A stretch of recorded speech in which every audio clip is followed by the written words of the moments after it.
Howdy, folks. It's a new look. New me. Does it look professional? I know it does. I look legit, right?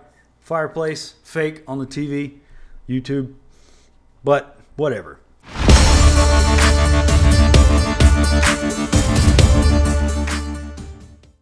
I like the other angle more, but this looks good. Now that I got this on, this looks good. Just requires a little more editing, but since like I said, I'm only going to do 1 or 2 videos a week from now on, and that will be okay. I'll edit. The cat's stuck in the couch again, acting like she's stuck in the couch. So, first off, I put out the it is pollen season, and it is bothering me. I put out that poll that said, would you rather see a comedic skit about online dating or the demonization of for straight white men? Me. And I think that's more of an online thing, but it does make me laugh at how freaking insane it is. And I'll do a funny skit on that. So far, the voting is it's kind of close. More for the online, the straight white men thing. But I'm going to do both. Anyway, today, we've got something new to talk about. And since it's pollen season, honey whiskey makes everything good. Kitty. I just fed her. That's why she's acting crazy. You hear her? Kitty. All right. Today, it's late. I'm tired, so I'm not going to be as energetic as normal. I just got home an hour ago, and it is 8:30 at night. I'm pooped. So, yeah, like you see in the thumbnail and the title of the video, this is more like... this is stuff that I've seen on dating apps, not necessarily from like women I've like dated, even though a couple of these things are, from women that I dated. But this is stuff I see on dating apps a lot. And it's red flags that women say men have that aren't really red flags. They're just things we like doing that are fun to us. And maybe, I guess a lot of women don't understand it. I don't know. Number one, I've talked about this before on one of the very first videos I posted, and that one's gaming. Gaming's not a red flag. I don't understand. I mean, I guess in a way I do understand, like how a lot of women are just like, gaming's a red flag. He's always playing games. Gaming addiction, bad. Don't do that. Don't let it step over your responsibilities as a person. But I've also seen this whole thing where like, we don't want you playing video games because you could be being productive or you could be planning something nice for us. Like, that's just selfish. Okay, that's selfish. So we'll look back at the relationship that I had. I worked like 14 hours some days, 60-hour weeks or more. I would come home, I still cooked, I cleaned, I planned dates, and I would plan like special events and all kinds of stuff. Like gaming didn't take up my life. I only game most days, probably 2 to 3 hours max. And that's if I don't have anything else to do. So gaming, not a red flag. It's actually pretty healthy when you look into the pros of gaming in general. But since I have a whole video of that, I'm not going to talk about it that much. Y'all go watch the video. Maybe I'll link it if I can remember to do stuff like that. Also, while I'm on the YouTube-y sounding stuff, I've been looking at my analytics, and we're at almost 600 subscribers now, and we've got almost 800 returning viewers. So there's like 200 of you people that aren't subscribing, and we want the channel to grow because if it grows, I'll be able to monetize it soon. I've hit every monetization parameter except subscriber count so far, and obviously that slowed down a little bit when I stopped posting as much because I thought the YouTube algorithm was acting crazy, like I said in my last video. But yeah, if it grows, once I hit 1,000, boom, monetize it, and I can start bringing in money from the channel. And if you guys are liking the content, like you do, if you're coming back to watch, then we can spread it to more people. And we don't want to spread the rock. We want to spread the funny, the love, spread the Brannigan around the world. I don't want to be like Brad Pitt famous. I would hate life if I became a celebrity. This is fine. If I become YouTube famous and people don't really recognize me on the street, I'm good. That's what it is. But on my trucking channel, people do recognize me. At truck stops, I'll run into people and they'll be like, oh, it's that guy from you. Whatever. Tangent. Number 2. Y'all know me. I ramble. Number 2. Now, this one's a pretty big one because this goes both ways. Your job. Your job. If y'all know that I talked about the relationship I had with the BPD girl, and when we split up and she accused me of cheating, she used me being a truck driver as part of that accusation. Like, you're a truck driver, you're always gone. Even though she literally had location services on my phone. Like, she knew where I was at all times. And I communicate, I talk, I tell you where I'm at. But yeah, said she was like, you're a trucker, you stop at those truck stops and you get prostitutes. I'm like, what? No. So 7 years as a trucker so far, and I have never seen, they call them lot lizards, which is derogatory, yes, but I've never seen one. I don't even know how truckers find these women. And 2, no, absolutely not. I would not do that. That's gross. And it's not gross because the woman's like out there selling her body trying to make a living.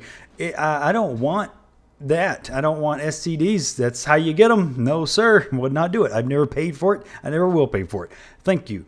But not just trucking. There's a lot of jobs where that people know that you're statistically like more likely to cheat in the job that you have, like nurses, pilots, influencers. Oh God, I'm a trucker and an influencer. I am not an influencer. We're not even going to go there. Drink the whiskey.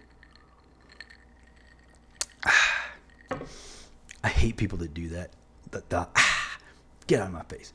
So, but yeah, I mean, like male nurse, you're working with women a lot, so I could understand why, like overnight shifts and stuff like that. I can understand why a female partner would like be kind of standoffish about that. And pilots, same thing. Flight attendants, they're more likely to cheat. Teachers, apparently teachers are more likely to cheat. So, and that goes both ways, men and women. So like on dating apps, when I would see somebody that was like a teacher or a nurse, like I wouldn't just count them out. I wouldn't really see that as a red flag, although I can see why people would. But I would just rather talk to somebody and see who they are. Go on a couple dates with them. There's signs that you can look for to see if somebody might be like a promiscuous person or more likely to cheat. You just have to know what signs to look for. Maybe that's a video I can do. I have to do some research on that one, though. Kitty, you can get out of that couch anytime you want. You do not need my help. The first time I tried to help her, she attacked me because I was helping her. That's what cats do. You're crazy. I've seen somebody say like a guy with a cat is a red flag too. I don't even understand that one at all. I have no explanation for that one. So number 3, wanting sex. I mean, we're human beings. Of course, that's like the first thing that most people look at is attraction, physical attraction. Of course. If I don't understand why women act like it's this crazy thing that a man would actually want to have sex. Like that's nuts. Of course you do. If you're 20, 30, 40 years old, you still got it. Use it. So it's not a red flag. If they're only after that and you're not only after that, then still not a red flag. You just need to communicate and say, that's not what I want. It's not what I'm looking for. I keep forgetting to look right here because it's not a lens. It's the whole thing. I'm looking at the screen. Sorry. Kitty. So pitiful. But yeah, like we're adults. You can talk about it. Like I know a lot of people don't want to go straight to it, but like it's a communication thing. If you match up right, you're going to get to that point at the same time. I don't know what I'm trying to say, but it's not a red flag to want to have sex in dating because that's a big part of it. You got to know what that's like. And you got the people that are, you should wait till marriage and do that. Well, that's a religious thing. I don't really subscribe to that because what if you marry somebody who just got a weird thing? I don't know about that. I don't like those kind of surprises. So, boom, that's not a red flag. Not having a lot of money. A lot of people consider that a red flag. But that one's a weird one. That one's a little. I guess it toes the line between preference and being shallow. Like I feel like that's a little shallow because you could have the greatest guy on earth who's busting his butt, still works a good job, but he might be only making, $60,000, $70,000. That's like average money. And too many people want somebody that's making 6 figures or above. That's actually a low percentage of people. That's $70,000 is a good job. So you find a good man that makes that much, go. He might be on the ladder. He might be on track to make more. Cat, you got to chill. I will feed you your wet food. You have dry food. No more distractions. But yeah, that's not a red flag. For somebody that doesn't make a lot of money, they might make more money later, and just be okay with it. If you find a good man, keep the good man. If you find a good woman that doesn't make a lot of money, I don't know. Men have different standards on that stuff. Men tend to not give a crap how much money a woman makes. Like, really, some might care if the woman makes more. I don't. The last 3 women I dated made more money than I did, and it did not bother me at all. That's good. I want a woman that can take care of herself if needed. Boom. All right. Number whatever. I don't know what number it is. Being single and older. I see this one a lot online, not in the dating apps, because obviously you've got people that are my age on dating apps that are still single and older. But online it'll be like, what's the issue if a man's been single or a man is single and older? Like, why are you single at 35? Like, a lot of people were in relationships. Maybe they got divorced. It doesn't mean they were doing a whole lot wrong. It's just that it didn't work out. They split up. Now they're 35. That was me. That was literally me 5 years ago. I split from my ex-wife, and we split up. Then boom, I think I was 34. But yeah, now I'm suddenly in the dating world, and I never had been before. It's weird, but that's not a red flag. Something just didn't work out, and now you're navigating a new world. Like, that's not a red flag. That's not a red flag at all. I can't even explain that anymore, because either people made a mistake earlier in life or something just didn't pan out, but now they're trying to figure things out and find somebody that fits for them. That is not a red flag. That's actually pretty healthy. Some people split and they just stay single. They say, screw it, I hate everybody, and they stay single for the rest of their life. That's not really a healthy thing to do, unless you just love that. I don't know. Not for me. I'm a partner kind of person. I'm a Pisces. I can't help it. I'm not into astrology too much, but the old things about Pisces, like a lot of it does, they get it right. What's another? Okay, being single for a long time. So currently, I have not had a serious relationship since the BPD girl, which that stopped in 2022, like the end of the summer in 2022. And some people consider 2 years to be a long time. That's a healthy amount of time. I mean, some people are single for 5 years, 10 years. That's not a red flag. It's just that they were comfortable being single. Now maybe they just want to get out there and see what they can find. That's not a red flag. That's a pretty healthy thing. That doesn't mean that they were doing something wrong. And like I've had people on past videos. It was guys that were saying, "Oh, you're still single. You're the problem." No, I'm single because I've learned exactly what I want in a relationship.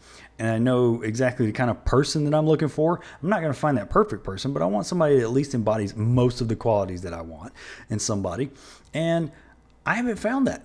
So I'm taking my time and being healthy about it and choosing the right person. That's what everybody should do. That's what dating is. It's a screening process, interviewing process. And if you interview somebody and you want to hire them and they're not a right fit, you're not going to hire them. Okay? That's exactly what dating is. That's what I'm doing. So that's what most people are doing if they are single and dating. They've been single for a long time. They're fine being alone, which is also a healthy thing. Being fine with being alone with yourself, that's cool. But it's not weird to want somebody else. And, just go for it, But be healthy about it. Here's one that I see a lot.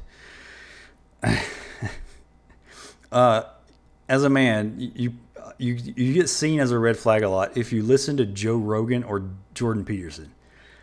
So I do watch some of the Joe Rogan podcasts, and I do watch a good bit of Jordan Peterson videos. That doesn't necessarily mean I share all of their same views. I just like to hear. They have Joe Rogan has a huge variety of guests on his show. And sometimes he just has some really interesting people. And he might say some outlandish things every once in a while. But he's completely within his rights to believe whatever he wants to believe.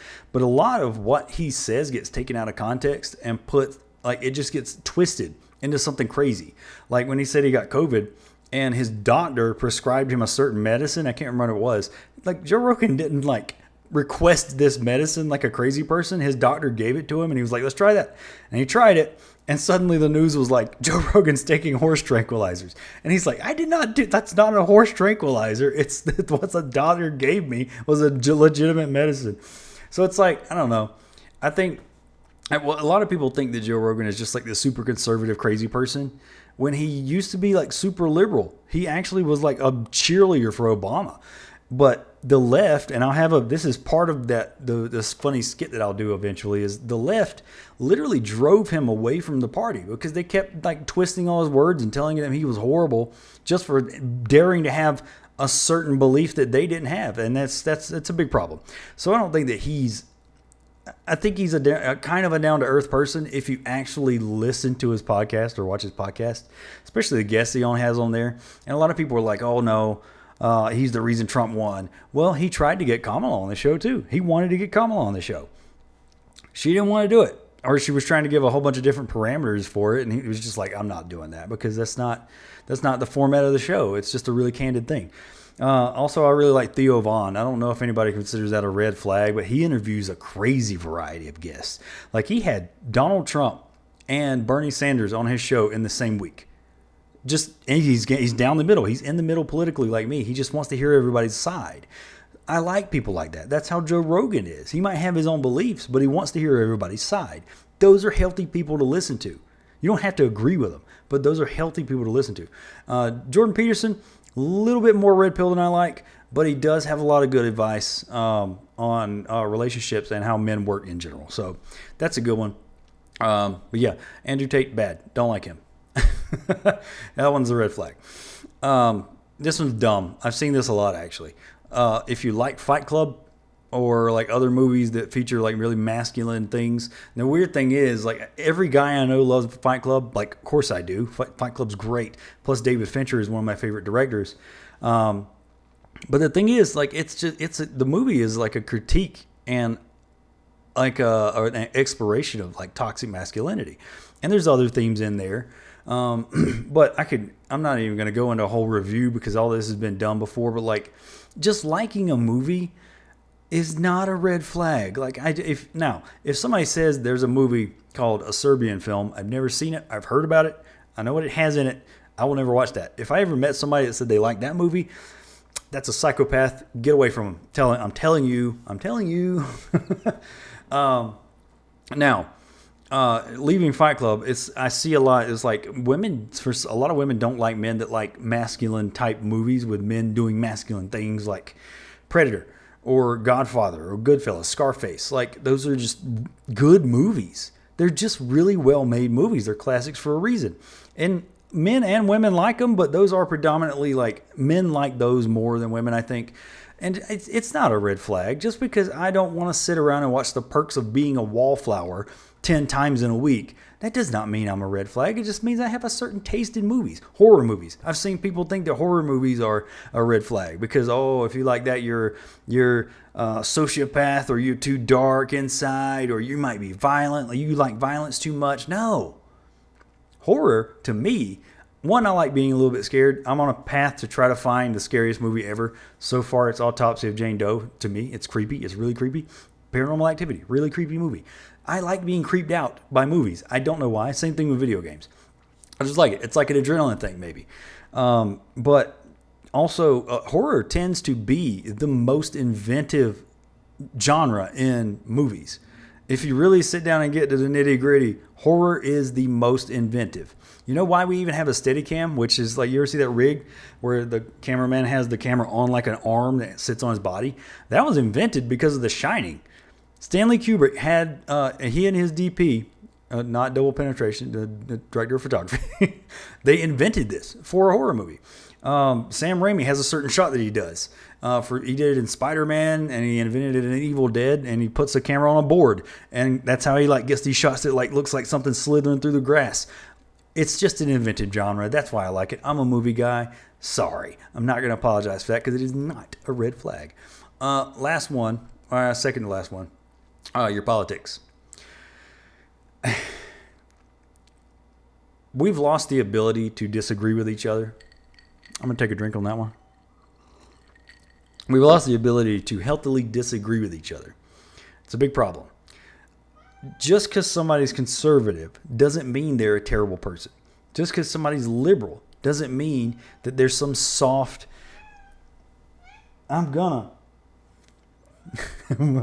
just because somebody's liberal doesn't mean that they're a soft and bleeding heart, like crazy person.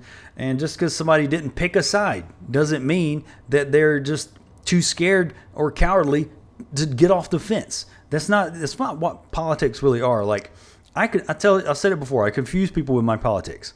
Like I seem like I would be conservative until I tell people what I believe and the side that I'm kind of on. And then they're like, okay, well, you're a super liberal. And I'm like, no, I'm not. I'm like a big gun guy. I have a wall full of guns. And they're like, what? Like, I'm an individual. I don't need to pick a side. I believe in different things, and that's okay. So it makes sense. It's a good preference, and it's healthy if you're conservative to want to date somebody conservative. They're probably going to believe the same things you believe, and religion goes the same way, but they're probably going to believe the same things. They're going to want to do the same things as you. And if you're liberal, you want to date somebody that's liberal. If you're me personally, I like to date apolitical, which is they're not even political at all, or politically moderate, which is kind of in the middle, which is what I am. And that's not really libertarian either. I do believe in taxes as long as they're used properly, but they're really not, are they? So, like, I don't know if you just want to call it independent. I don't know. But you can't really register as independent because sometimes they won't let you vote for the person you want to vote for if you're registered independent. This country's weird sometimes. But yeah, not a politic, not a red flag. It's just a preference. You want to date somebody that is more aligned with your political values. But it's not a red flag if somebody's different than you. Everybody's different, and we need to accept it. It's ridiculous. Now, last one. This one I do see every once in a while, both online and in apps. Like, again, I don't have the apps anymore, but I do see it online on social media. Being fit. It is crazy that some women think that being fit is a red flag. And I don't mean like fit. Like I'm kind of fit. Like I'm not like obese, overweight, anything like that. But I'm not like shredded. I don't go to the gym every day. But there are guys that, you might even just be genetically just shredded. Like when I was younger, I had a six pack. I didn't even work out. Like I just had a six pack. I don't now because I'm almost 40 and I eat food. So, but it's under there. Six pack's in there. It's got some protection, but I can understand where some women come from is they don't want a guy with like the six pack and super shredded because they're going to think that he lives in the gym. Some people get like that just because they have a good diet and they don't obsess over it. They just have a good diet and they do a decent amount of cardio and they go to the gym 3 times a week. That's it. That does not mean they live in the gym. And the same goes for women. Like it's harder for women to get a body like that without really working a lot. But men in general are just they're built to just be more fit without really having to work as hard. But now that can bring us back down to like the decrease in testosterone in society. That's a whole different monster to talk about. So I'm not going to talk about it. But yeah, since it is a little harder for women to get super fit like that, and it really is. It is. Don't try to deny it. It's harder for women to get super fit like that. They probably go to the gym a lot, but that's not a red flag either. That's a thing they do. That's one of their hobbies. And again, what did I say in one of the past videos? Multiple videos. Having a hobby is good. Have a hobby. If your hobby is gym and that's the only hobby, you're healthy. That's a good thing. I don't understand why somebody would think that's a bad thing. Anyway, that's it. How many was that? It was 1, 2, 3, 4, 5, 6, 7, 8, 9, 10. 10 of them. 10 of them. Kitty, I'm going to give you wet food right now. Say hi to the people. So, 10 things that women think are red flags in men. Flags, but they're not. They're not red flags. They're actually pretty green flags. It means that they're into stuff and they're honest and they're not crazy. So we got to stop this, ladies. Please. Y'all have a good one.